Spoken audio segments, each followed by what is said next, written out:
यस्तो लाग्दैन नि त्यो बिजुको लाग्दैन त्यो जस्तो चाहिँ उहाँले यस्तो भएको थियो अरे कि 7 हप्ता चाहिँ अनि कुनै ठाउँमा यस्तो 3 दिन टेम गएकै थाहा नहुने जस्तो त अनि त्यो पछाडि चाहिँ ब्रह्मा देखाएको छ नि ब्रह्मा विष्णुहरू आएर अनि के भन्छ ढुङ्गर अनि उहाँ के अरे खोर्लो छ नि छुको खोर्लो अनि हामीले के भन्छ छु दिनुस् प्रवचन दिनुस् भनेर एकदम सुशी गरेको कारणले चाहिँ उता के भन्छ वाराणसीमा पहिला के अरे प्रवचन दिनुभएको कि सङ्घले छु अनि त्यतिखेर चाहिँ अब यहाँ सबै त लेखिरहेछ के छ भन्दाखेरि खोरनाथी सङ्घ छोडेर जानुभयो नि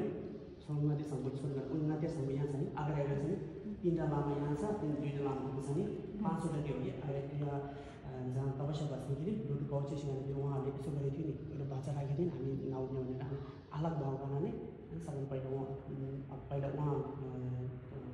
5जनाले बोलाएर अनि त्यहाँदेखि अनि मान्छेहरू अनि सुख भएको सुख नभएको सबै छ भने सबै देखिएको छैन कोही मान्छे यस्तो छुनै नसक्ने कि देख्ने चाहिँ देख्ने छुनै नसक्ने यस्तो उडिनु बसेको अनि एकदम पुरा थियो अरे अनि यताउता स्यावा 2टा उता देखाइछ नि स्यावा यस्तो थियो भनेर श्रीरामसँग खाना राखेको थियो अनि यताउता 2टा छोएको बसेको थियो अस्ति अब आएर कि अनि रेडा लाग्नु सबै सुविधा छो सुन्ने आउनुभएको थियो कि भागको सबै जुन जनावर भयो भने सबै आउनुभएको थियो कि त्यो